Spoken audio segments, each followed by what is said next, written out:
pessoal, sejam bem-vindos a mais uma aula de inglês. O tema de hoje é o past tense, ou seja, o tempo passado. Para que vocês possam acompanhar a aula, abram o livro 2 de inglês no capítulo 8. Vamos começar?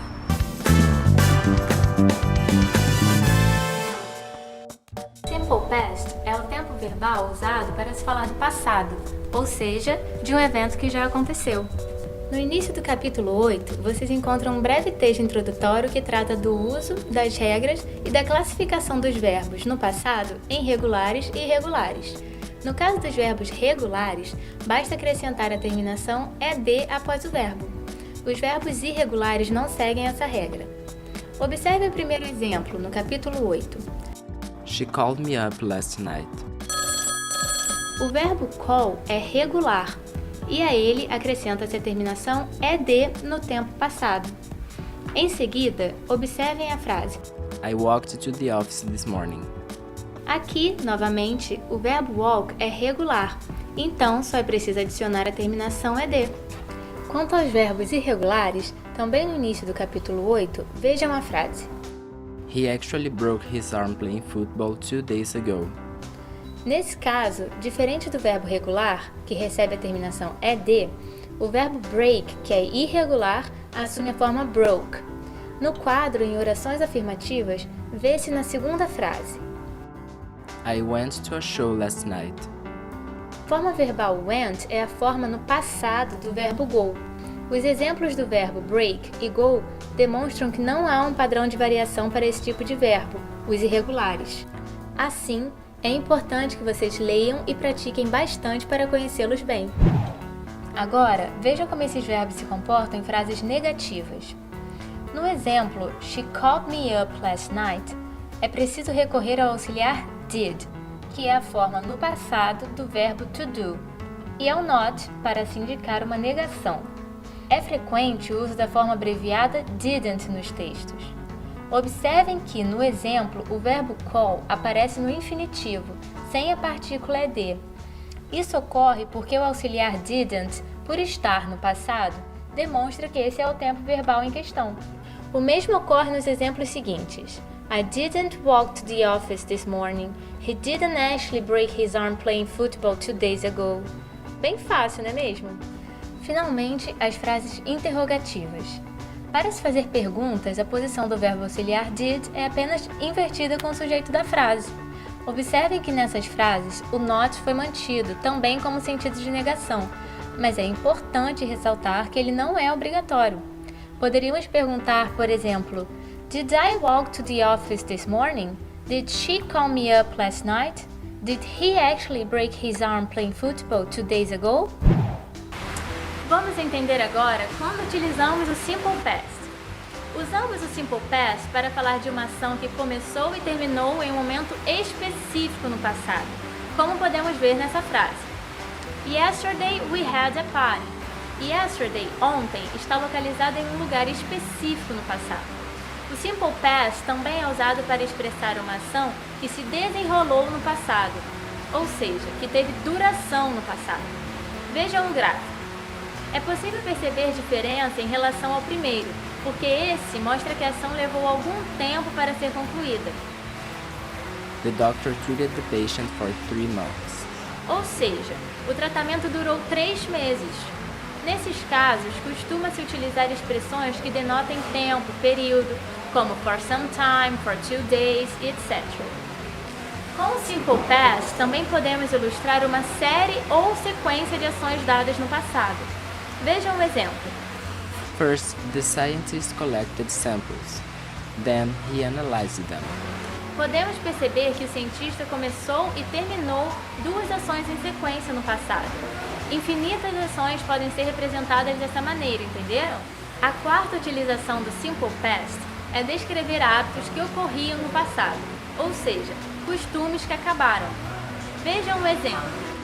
I studied biology when I was young. Nesses casos, para deixar claro que se trata de um hábito, costuma-se usar advérbios de frequência, como always, usually, never, etc. O past simple ainda pode ser utilizado para descrever fatos do passado ou generalizações que já não são verdadeiras hoje. Por exemplo, Dentists didn't use anesthetics in the past, but now they do. A partir do trecho Dentists didn't use anesthetics in the past, é possível perceber uma continuidade ou linearidade no passado. Nesses casos, é muito comum a utilização da expressão used to, ou seja, costumavam. Agora que vocês já sabem o Simple Past, vamos falar do Past Continuous e os seus usos.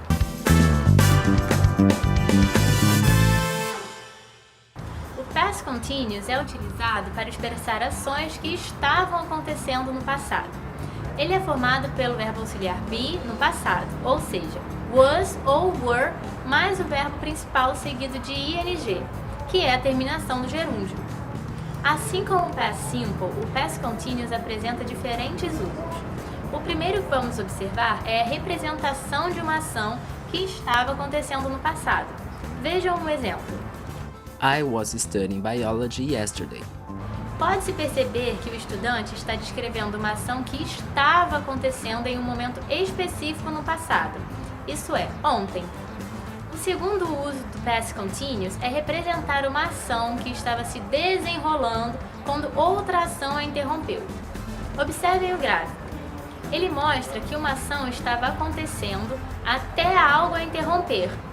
Um exemplo é: I was studying biology yesterday when my friend walked into the room. Eu estava estudando, mas parei de estudar quando meu amigo entrou no quarto.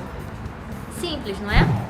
O Past Continuous também é utilizado para indicar ações que ocorreram simultaneamente no passado. Vejam um exemplo. While I was studying biology, my friends were having fun at the party. Nesse caso, as duas ações estavam acontecendo ao mesmo tempo.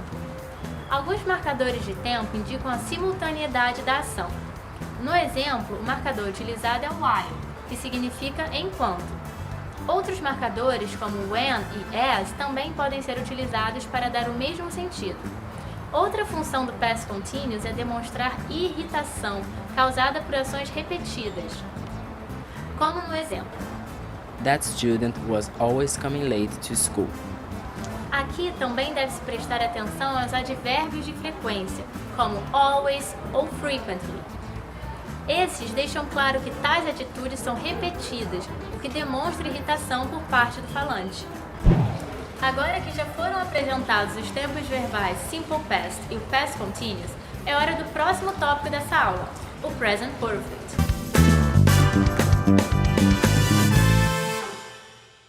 O Present Perfect tem uso frequente e pode gerar alguma dificuldade, porque não é um equivalente exato em português. Ele é utilizado para representar ações que ocorreram em momentos não específicos no passado. Por isso, ele não pode ser usado com expressões que especifiquem o tempo, tais como yesterday, last week, 2 years ago. O Present Perfect é um tempo composto, formado por dois verbos. A forma do presente simples do verbo auxiliar to have, has ou have, e o particípio passado do verbo principal. Vamos para a primeira utilização do Present Perfect. O Present Perfect expressa uma ação no passado que ainda vale para o presente. Veja um exemplo. Bioengineers from the University of California have achieved the triple crown of stem cell culture. A descoberta dos cientistas, apesar de ter acontecido no passado, ainda é válida hoje. Por isso foi utilizado o Present Perfect aqui. O Present Perfect também pode sinalizar uma ação que acabou de ser completada. Vamos para o exemplo. Bioengineers have just discovered a new cell. A informação de que a ação acabou de ser completada vem do just, empregado depois do verbo auxiliar.